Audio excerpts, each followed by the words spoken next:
Okay, let's talk about Twilight and why Bella Swan is problematic. Just the most problematic character in all book history. So back in 2005, you got that brand new author Stephanie Meyer presenting to the world Twilight. And right off the bat, it becomes a success in the young adult and romance genre of novels.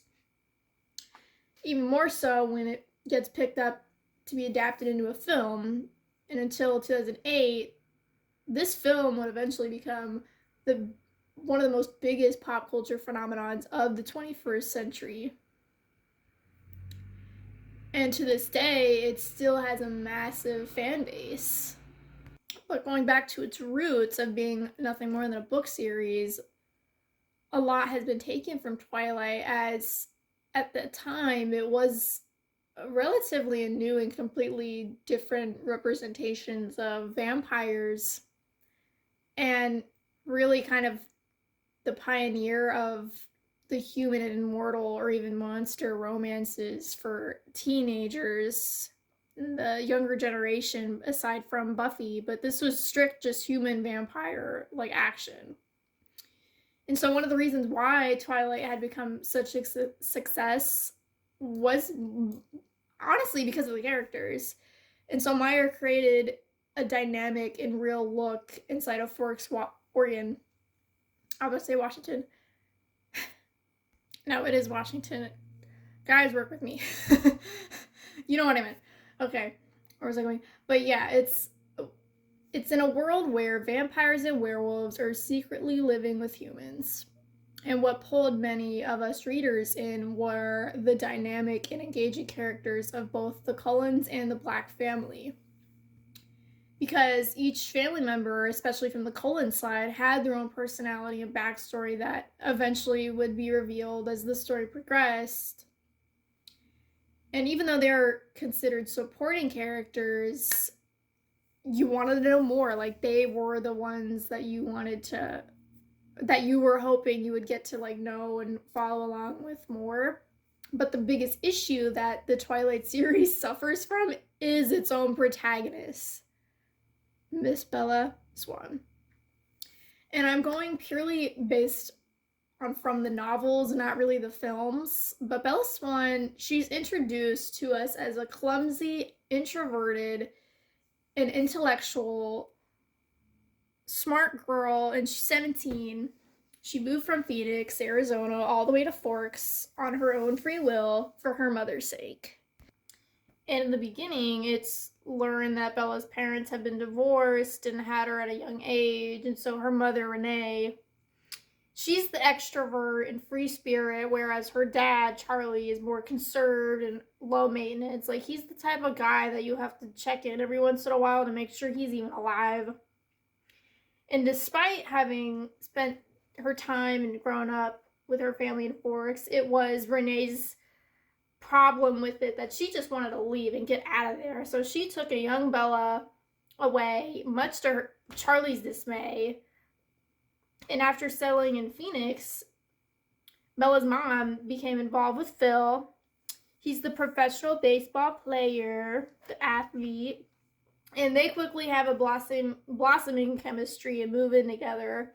And this is where Bella made the decision to let her mom be happy and spend more time to be with Phil and be able to travel with him, leaving me to believe that she was a Sagittarius this whole time. So Bella, she decides to live with her dad, even though she doesn't really want to. She's just going for the bit. And it's so sad because she's not even happy in either way. It doesn't even matter. And so this is one of the first times that us readers, we get into a look into kind of what kind of a person she is, and that she can be technically selfless, but only for certain positions and people in her life. Even though she chose to live with her dad, the beginning of Twilight was literally all about her complaining. about her decision and having a constant feeling of not belonging or standing out. Like, girl, you kind of gotta reap what you sow. And at school, we see this even more because she separates herself from everyone and dissects how different and more mature she is from everyone else. Like, she's going on, okay, I read Shakespeare, I'm better than all of these girls, yet I can't hit a volleyball to save my life. It's like, now kind of be humble a little bit. Just a little bit. Like, kind of don't give all these classmates of yours a bad rap. Like, don't give them a hard time. Because you're new.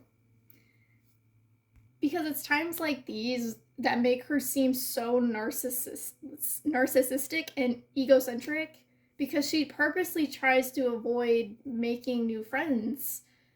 And for most teenagers, high school, it already brings out a lot of insecurity and isolation, which involves trying to fit in with a clique or find some like commonality with someone else. But for Bella, she prefers to be alone. It admits her comfortability in being alone unless she feels the need from others to do normal teenager activities, literally going to the beach. That is one of them. Going prom dress shopping. That is another one. And this is where it can seem a bit odd. And the fact that she doesn't really have a need to hang out with the friends she has, because she genuinely isn't interested in even hanging out, or she just doesn't care about what's going on in their lives unless it is brought upon her to care about. Like, what? And so that seems like a really selfish thing. Like, she seems like a really selfish person without realizing she is, which is often overglanced because of her so-called selfless acts and her awkward behavior. But moving further into the story, Edward and the Cullens are introduced, and immediately Bella is aware how mysterious and reserved and quite frankly popular, like they are at the top of the town, this family. And within her first week at school, she's given a bad impression towards Edward Cullen. Like, this is McHottie over here. And he avoids any contact or communication and frankly seemed disgusted by her. So this kind of makes her mad, to the point she begins to question and demand to know why he had a problem with her, or if it was another issue altogether. But it's like, why would you even care that much? It's this curiosity and line of thinking that becomes a pattern for Bella, as it is the first time. It like Edward, a first time this guy is all she puts a spotlight on in her life.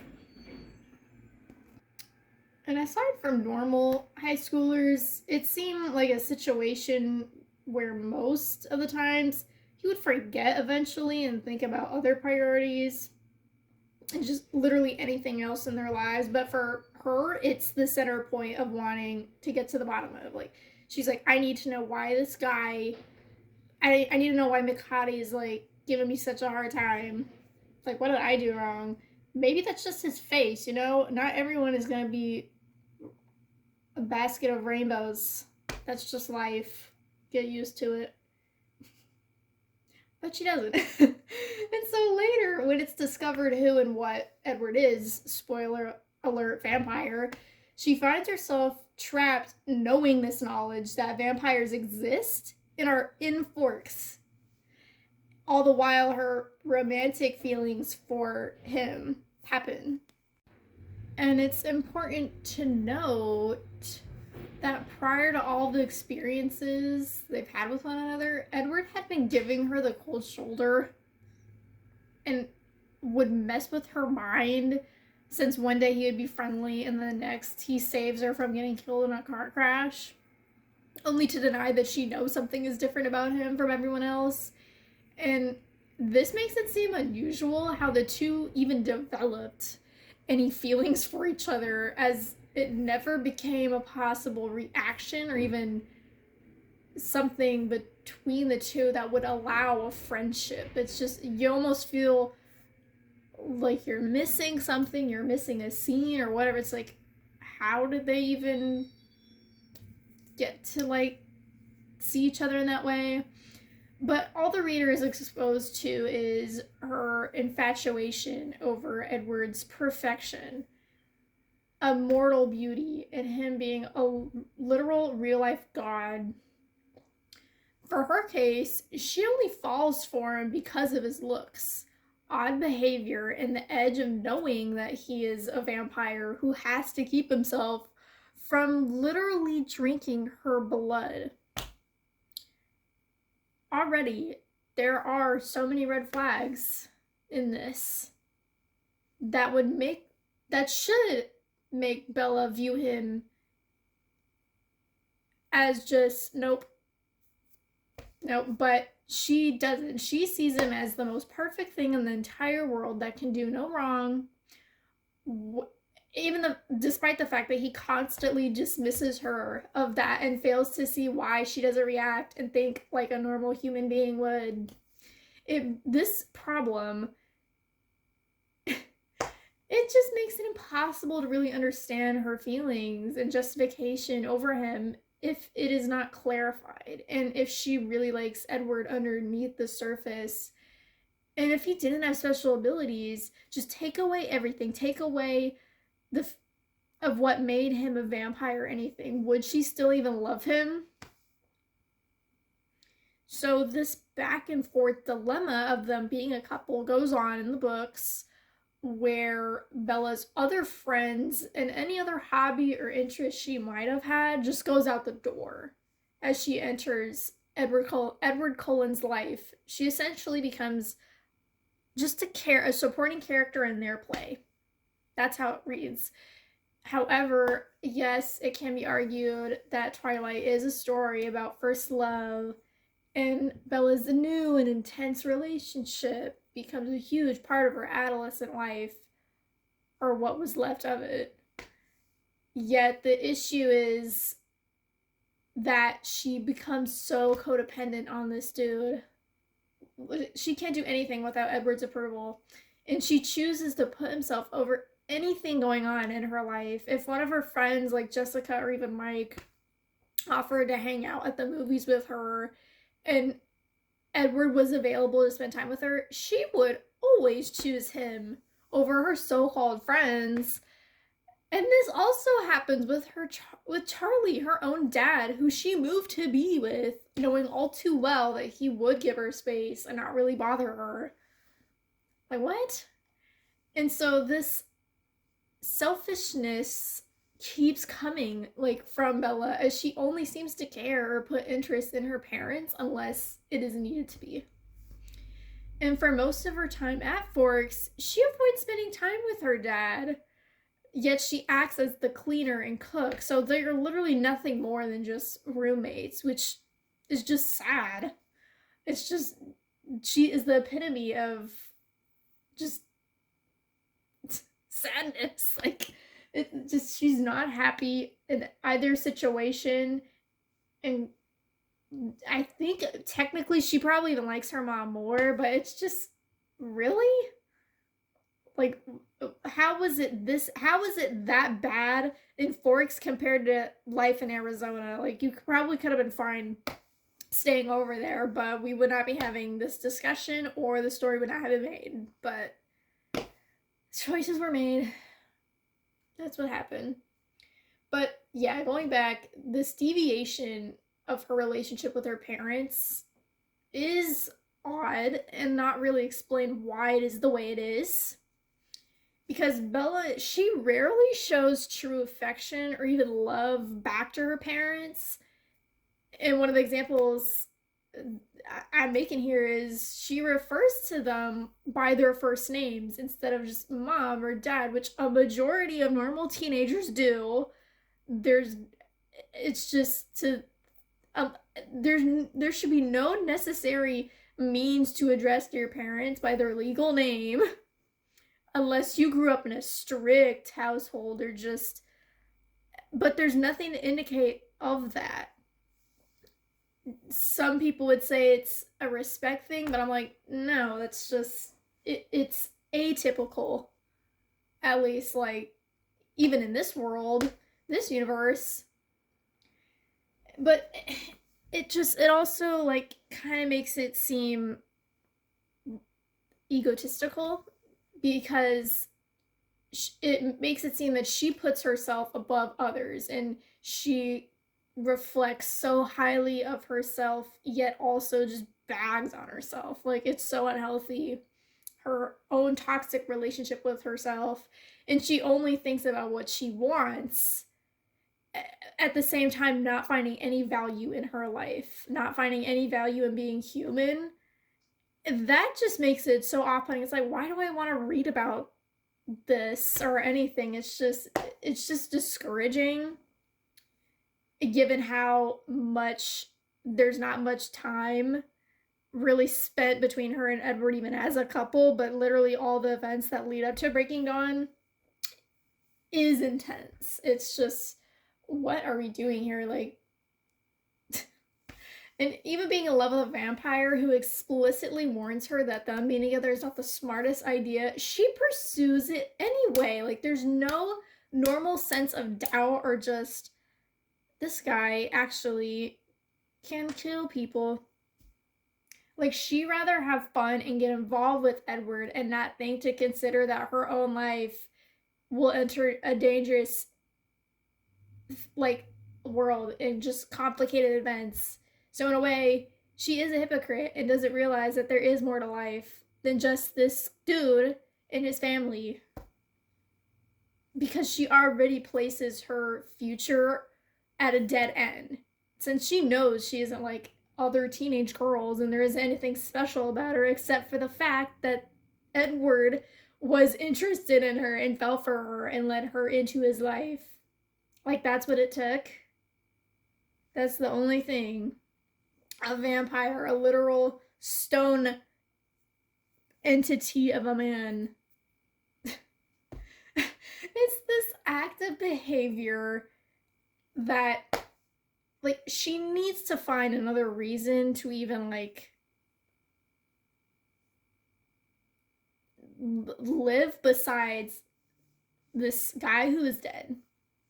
At least, like, it just, this is the problematic disinterest that she has. It comes out because even though she is introduced and projected as a teenager in love, the teenager part doesn't really resonate. She's not a normal 17-year-old girl. And even though she realizes that, it can separate readers' perception of her, as we are trying to find characters to like because they're relatable and logical and exactly who they are targeted to be in the story. So for a majority of the novels, Bella is not relatable. She doesn't have anything else going on in her life and is uninterested in forming healthy or even good bonds with her classmates or parents. Instead, she distanced any of those bonds except for the Cullens and Jacob Black, with complex and mysterious backgrounds. Like, it's just, as quoted in the first book, she is a magnet to danger. Which could not be more than true, since Forks, she hadn't experienced so many life-threatening situations and moments of being clumsy and awkward. And this could also translate into another reason why she was desperate to be with Edward and the Cullens, because they can offer her an adrenaline rush. Like, she gets addicted to make her so-called boring life something exciting. Like, how are we not talking about that? Or we're not bringing this up more. When things don't go her way, she acts irrational and childish. In A New Moon, when she's finally able to start and live a fresh and normal life, she's like against it. She opposes it and can't find anything meaningful unless Charlie expresses his own concern for her. Like, this guy who is more of a hermit than anybody else is like, yeah, you got a problem. She gets in the friendship with Jacob, and she constantly uses him as another form of addiction. She's trying to just repair something that just you can't fix, like a clutch, as he addressed. And at the same time, he's also displaying his affection and interest towards her, so it's like, it just sends the wrong message, in my opinion. As she only finds meaning and worthiness from interest in an attractive guys and not from her own self. She never really found her own self-worth, which I would deem is just a horrible character trait that Stephanie just made with her. Like, her existence purely was to become a vampire in the end and to be with Edward, have his child, and that's it. But what kind of payoff is that? Like, she lived only to die at the young age of 18. Or 18.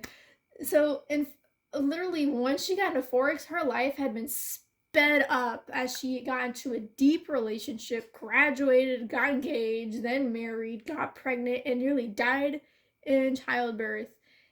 And has to watch her own kid grow up and mature to eventually enter in her own planned relationship, all within 2.5 years. Do you know how bonkers that is? Like, if you really think about it, like, looking at it in a Hawkeye's perspective. And she was fine with all of it, only because it meant she could be with Edward, her own drug. This story is literally about a girl who just falls into the spiral of her addiction.